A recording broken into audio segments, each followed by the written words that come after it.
नमस्कार। Welcome again. सो ये भजन हम आगे कोशिश करेंगे एक पूरा भजन रिकॉर्ड करके इसको भी अपलोड करें।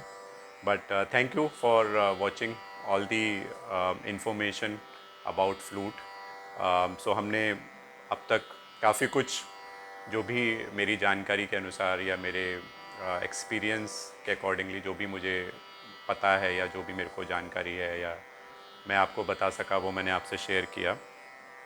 आ, आज हम सबसे इम्पॉर्टेंट पार्ट जो फ्लूट के अंदर है उसकी मेंटेनेंस, क्योंकि ये भी क्वेश्चन काफ़ी लोगों को रहता है जो फ्लूट बजाते हैं या सीखते हैं या फिर जानना चाहते हैं कि इसकी मेंटेनेंस कैसे की जाती है, इसको क्या क्या इसमें ध्यान रखना पड़ता है, क्या क्या इसमें संभालना पड़ता है हमें।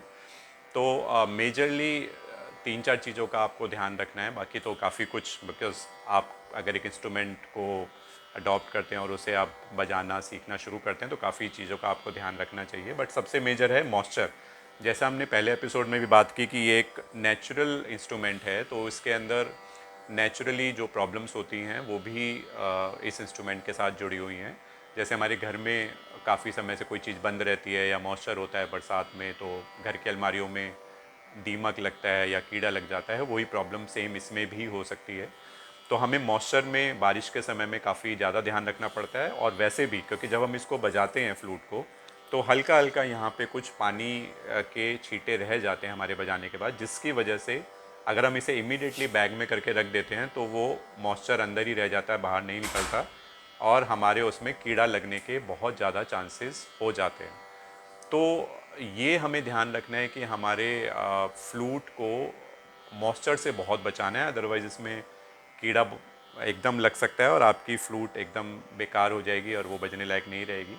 तो मॉइस्चर का हमें बहुत ज़्यादा ध्यान रखना है। प्लस कुछ लोगों का क्वेश्चन होता है ऑयलिंग के बारे में भी, जैसे कि अगर हमने इसमें ऑयलिंग की है तो उससे क्या इम्पैक्ट होगा, नहीं की तो क्या फ़र्क पड़ेगा।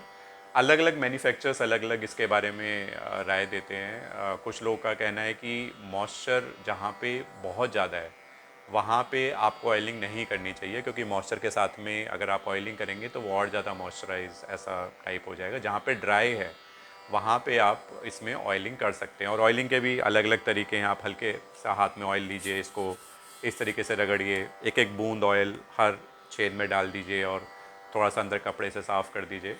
लेकिन ऑयलिंग अगेन आपको अच्छे से करनी भी आनी चाहिए, करने की ज़रूरत है या नहीं है वो भी आपको देखनी चाहिए। आप कहाँ पे रहते हैं, कैसे वेदर में रहते हैं, तो वहाँ पे ऑयलिंग की ज़रूरत है या नहीं है वो भी हमें देखना चाहिए। प्लस रेगुलरली इसके अंदर धूल भी, काफ़ी डस्ट भी जम जाती है, तो उसका भी एक इंस्ट्रूमेंट आजकल एक पाइप टाइप है, उसके अंदर आप कपड़ा लगा के पूरी फ्लूट में अंदर से घुमा सकते हैं, जिससे कि वो सारे डस्ट और जितनी भी धूल है वो भी बाहर निकल सके।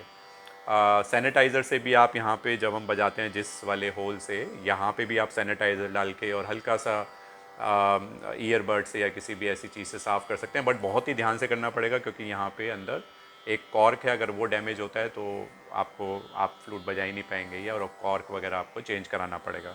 तो ऑयलिंग, वेदर, क्लीनिंग, ये इंस्ट्रूमेंट के लिए बहुत ज़्यादा ज़रूरी है। अगर आप अपने इंस्ट्रूमेंट की केयर नहीं करेंगे तो आपका इंस्ट्रूमेंट ख़राब भी हो सकता है, इसमें कीड़ा भी लग सकता है और अलग अलग तरीके की प्रॉब्लम आ सकती हैं। तो जब भी आप फ्लूट लें और सीखना शुरू करें, बजाना शुरू करें, तो कोशिश करें कि फ्लूट की केयरिंग और मेंटेनेंस कैसे करनी है उसके बारे में भी आप साथ साथ ही उस जानकारी को भी लें।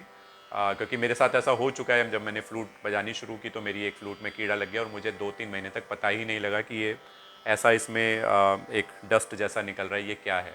बट काफ़ी बाद में मुझे पता लगा, मेरी बाकी फ़्लूट और ख़राब नहीं हुई, अच्छा था। बट इनिशियली मेरे को ये स्ट्रगल काफ़ी हुई फ़्लूट की केयरिंग के लिए, फ़्लूट का ध्यान रखना, फ़्लूट की मेंटेनेंस, ये सब मेरे को जानकारी शुरू में नहीं थी और ये मैंने टाइम के साथ सीखी। तो मेरी यही एक कोशिश है कि जो भी लोग नया फ़्लूट सीखना या बजाना शुरू करें, वो फ़्लूट की मेंटेनेंस और फ़्लूट की केयर टेकिंग के बारे में भी उतनी ही इन्फॉर्मेशन लें जितना वो म्यूज़िक के बारे में ले रहे हैं। अगर वो नहीं लेंगे तो वो आपको भी उसी तरीके की दिक्कतें आएंगी।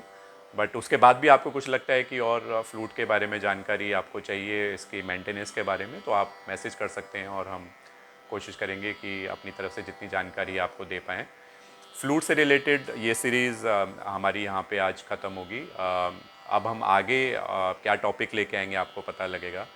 रियाज के बारे में, गुरु के बारे में, पलटों के बारे में, सुरों के बारे में हम ये सब बातें अपने अनुभव के अनुसार हम आगे बात करेंगे। बट फ्लूट की जानकारी आज यहाँ पे हम रोकेंगे, ख़त्म करेंगे। बट आगे आगे फ्लूट की बातें करते रहेंगे। बट बेसिक इन्फॉर्मेशन और जो भी इन्फॉर्मेशन मुझे लगता है कि इम्पॉर्टेंट है वो देनी चाहिए, वो मैंने आपको अब तक के एपिसोड्स में दी, और नेक्स्ट सीरीज़ में हम आगे की और बातें करेंगे। तब तक के लिए थैंक यू।